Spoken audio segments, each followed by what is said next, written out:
Baik. Assalamualaikum warahmatullahi wabarakatuh. Shalom, Om Swastiastu, Namo Buddhaya, Salam Kebajikan, Rahayu. Selamat pagi, siang, sore, malam, Bu Bayang Wedatami SHMH dan teman-teman semuanya. Pada kesempatan pada kesempatan kali ini, kelompok kami akan mempresentasikan dan memaparkan tentang Indonesia. Next.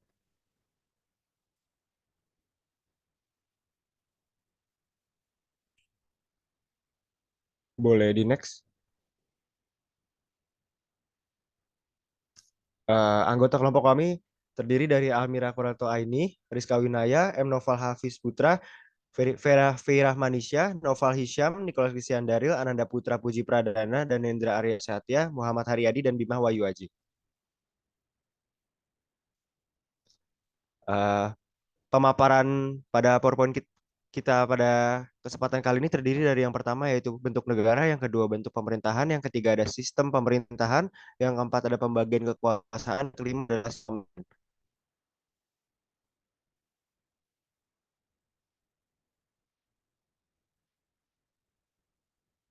Next.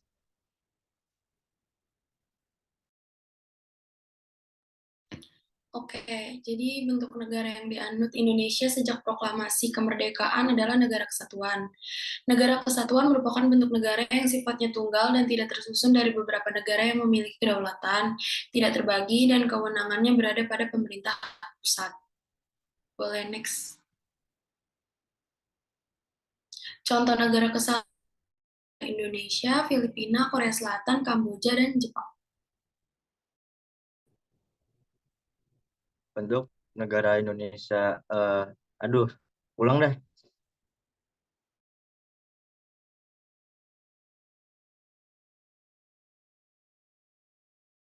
Nah, itu nggak apa-apa, chapter diedit, dipotong.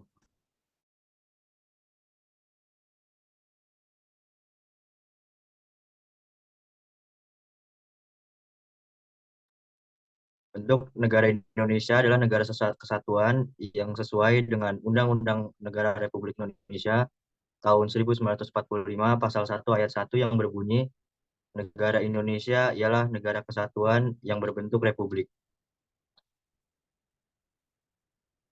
Lalu negara Indonesia adalah negara kesatuan Republik Indonesia dibagi atas daerah-daerah provinsi dan daerah itu dibagi atas kabupaten dan kota yang tiap-tiap provinsi, kabupaten dan kota itu mempunyai pemerintahan daerah yang diatur dengan undang-undang.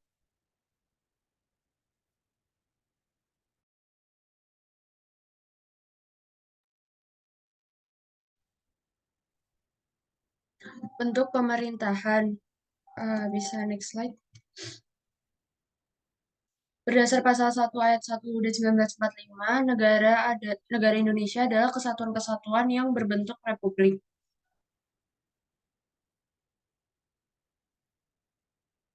Ciri bentuk pemerintahan republik itu ada 4. Yang pertama, presiden sebagai pemegang kekuasaan, itu berarti di sini bertindak sebagai kepala negara sekaligus kepala pemerintahan.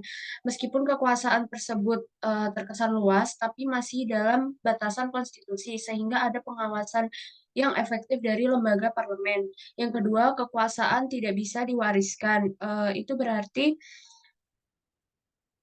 pemerintah di Indonesia itu berbeda dengan bentuk pemerintahan monarki, di mana negara pimpinannya berasal dari raja untuk rakyat, sehingga kekuasaannya bisa diturunkan. Kalau dari pemerintahan Indonesia itu harus dipilih oleh rakyat. Terus yang ketiga, adanya bentuk otonomi daerah atau desentralisasi, yaitu eh, adanya bentuk otonomi daerah atau desentralisasi ini sebagian urusan pemerintah pusat pada masing-masing daerah, segala kewenangan dan tanggung jawabnya dipegang oleh pemerintah daerah. Dan yang terakhir ada terdapat pem- pembagian atau pemisahan kekuasaan atau trias politika.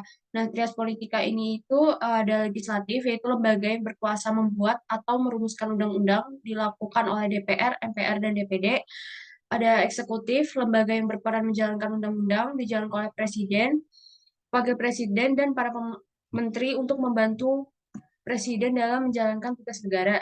Dan ada yudikatif, merupakan lembaga yang memiliki hak mengadili pelanggaran undang-undang serta mengawasi dan memantau proses berjalannya UUD.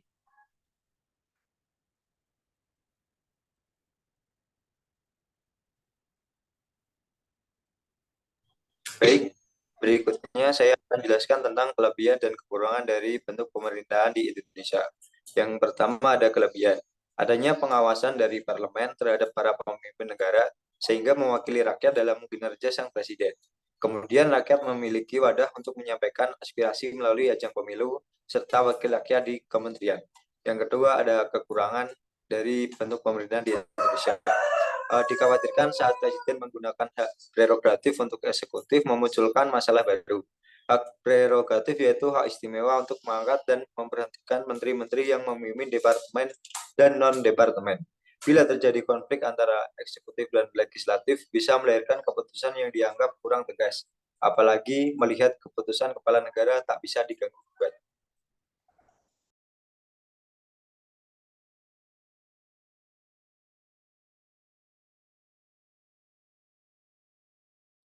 Yang ketiga ada sistem pemerintahan.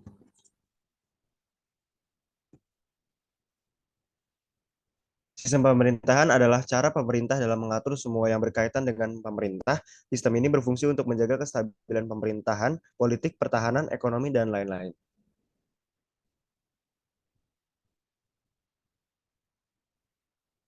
Next.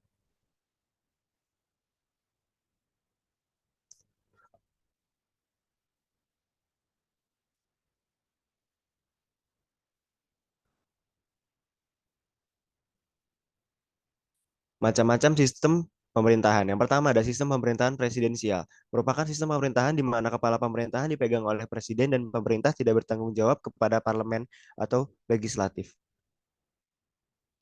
Yang kedua ada sistem pemerintahan parlementer. Sistem pemerintahan parlementer adalah sistem pemerintahan antara eksekutif dan legislatif yang mempunyai hubungan yang bersifat timbal balik dan saling mempengaruhi.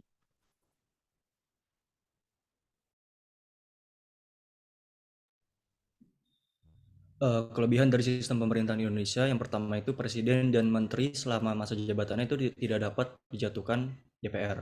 Yang kedua pemerintah punya waktu untuk menjalankan programnya dengan tidak dibayangi krisis kabinet. Yang ketiga itu presiden tidak dapat memperlakukan dan atau membubarkan DPR.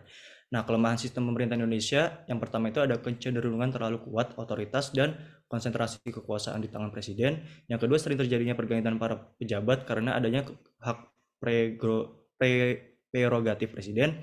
Yang ketiga, pengawasan rakyat terhadap pemerintah kurang berpengaruh. Yang keempat, pengaruh rakyat terhadap kebiasaan politik kurang mendapat perhatian.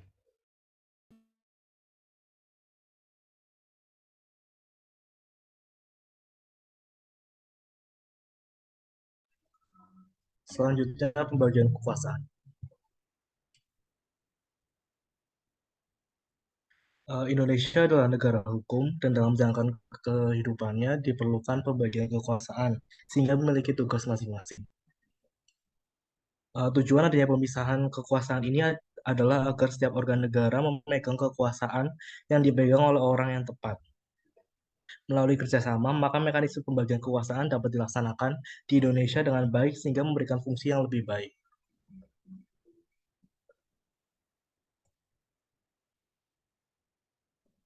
Secara umum, pembagian kekuasaan dibagi menjadi vertikal dan horizontal. Dalam Undang-Undang 1945 sudah dijelaskan secara detail mengenai mekanisme pembagian ini.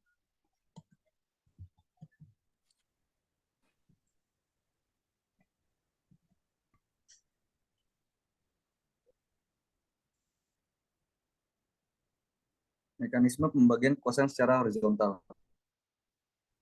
Dalam pembagian kekuasaan secara horizontal ini diperlukan adanya konsistensi dari semua pemilik peran karena sifatnya masif dan untuk kemajuan bangsa. Dan untuk pembagian di sektor horizontal, peran-peran yang ada di pemerintahan negara-negara Indonesia antara lain: 1. Kekuasaan legislatif. Hasil mekanisme pembagian kekuasaan yang dilaksanakan di Indonesia secara horizontal adalah lembaga legislatif. Lembaga ini memegang peran untuk menyusun undang-undang di pemerintahan Indonesia. DPR adalah contoh lembaga ini. Yang kedua itu kekuasaan konstitutif. Selain lembaga legislatif, ada lembaga konstitutif yang memiliki peran untuk setuju atau mengubah UUD. Kekuasaan konstitutif ini terdiri dari anggota MPR dan sifatnya juga berada di pusat. Kekuasaan konstitutif ini tidak secara asal dipilih. Yang ketiga, kekuasaan eksekutif. Selanjutnya adalah kekuasaan eksekutif yang memiliki kekuasaan yang memegang peran pemerintah pusat. Sesuai yang tertera di UUD pasal 4 ayat 1, mekanisme pembagian kekuasaan yang dilaksanakan di Indonesia adalah presiden. Yang keempat, kekuasaan yudikatif. Dalam hal yudikatif ini dipegang kekuasaannya oleh Mahkamah Agung dan Mahkamah Konstitusi. Dalam UUD 1945 pasal 24 ayat 2, pemegang kekuasaan yudikatif adalah kehakiman untuk kegiatan yang berdasarkan lingkungan peradilan secara luas. Yang kelima, ada kekuasaan inspektif. Dan mekanisme pembagian kekuasaan yang dilaksanakan di Indonesia yang terakhir adalah kekuasaan inspektif. Secara luas, pemegang kekuasaan ini mengatur sekaligus memegang tanggung jawab keuangan negara, dan pemegang peran ini adalah BPK. Dan yang terakhir ada kekuasaan moneter. Kekuasaan moneter sesuai dengan namanya. Kekuasaan moneter ini sifatnya adalah untuk mengatur keuangan, baik di pasar nasional maupun internasional. Kekuasaan moneter dipegang oleh BI dalam sistem pemerintahan di Indonesia saat ini. Pembagian kekuasaan secara vertikal yaitu peran terstruktur dan bertingkat. Artinya sebagai pemegang peran, ini memiliki kedudukan yang tidak sama. Pembagian tersebut berdasarkan Undang-Undang Pasal 18 Ayat 1 Undang-Undang Dasar 1945. Dalam pasal ini dijelaskan secara jelas mekanisme pembagian kekuasaan secara vertikal dimulai dari urutan kabupaten kota, provinsi, hingga ke pusat. Jadi pemerintah pusat memiliki kekuasaan yang lebih tinggi dari provinsi maupun kota. Kedudukan ini berjenjang dari atas dan ke bawah, dan pembagian ini bertujuan untuk tugas yang lebih efektif. Pemerintah pusat akan diletakkan di ibu kota dan menjalankan peran yang sifatnya skala luas, termasuk membantu semua pemerintah daerah di seluruh wilayah. Sedangkan pemerintah daerah hanya akan mengurusi wilayah yang ditempatinya. Ini adalah bentuk penerapan otonomi daerah. Mekanisme pembagian kekuasaan yang dilaksanakan di Indonesia sehingga dapat menyelenggarakan program keamanan dan fiskal tersendiri. Dalam menjalankan perannya, pemegang kekuasaan di tingkat yang lebih rendah perlu untuk mendapat persetujuan dari pemegang peran di atasnya. Misalnya bupati ingin mengajukan perubahan di sektor tertentu, maka gubernur adalah yang harus dihubungi terlebih dahulu.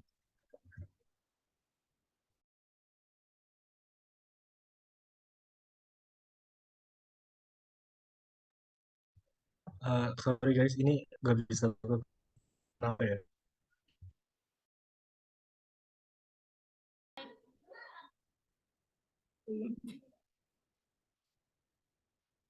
Sistem pemilihan Indonesia.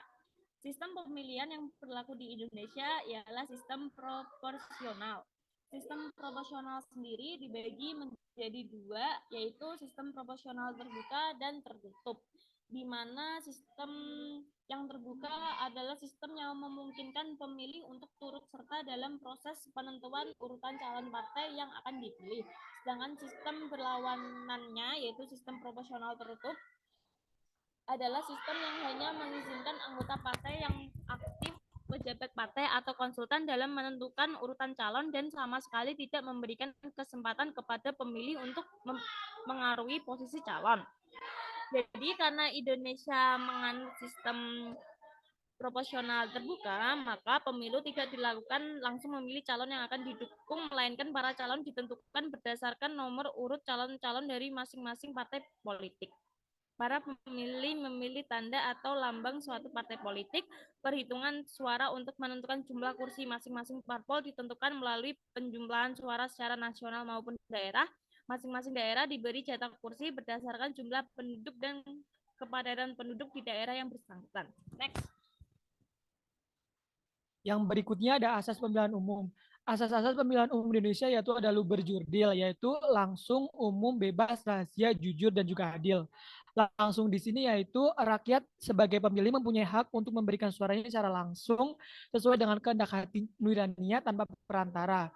Yang kedua ada umum, yaitu pada dasarnya semua warga negara yang memenuhi persyaratan sesuai dengan undang-undang berhak mengikuti pemilu. Yang ketiga ada bebas, yaitu setiap warga negara yang berhak memilih bebas menentukan pilihannya tanpa tekanan dan paksaan dari pihak manapun. Yang berikutnya ada rahasia, yaitu dalam memberikan suaranya, pemilih dijamin bahwa pilihannya tidak akan diketahui oleh pihak manapun dan dengan jalan apapun diketahui oleh orang lain kepada siapapun suara yang diberikan. Yang berikutnya ada jujur, yaitu setiap penyelenggara pemilu, aparat pemerintah, peserta pemilu, pengawas pemilu, pemantau pemilu, pemilih, serta semua pihak yang terkait harus bersikap dan tidak jujur dengan yang terakhir ada adil, yaitu setiap pemilih dan peserta pemilu mendapat perlakuan yang sama, serta bebas dari kecurangan manapun.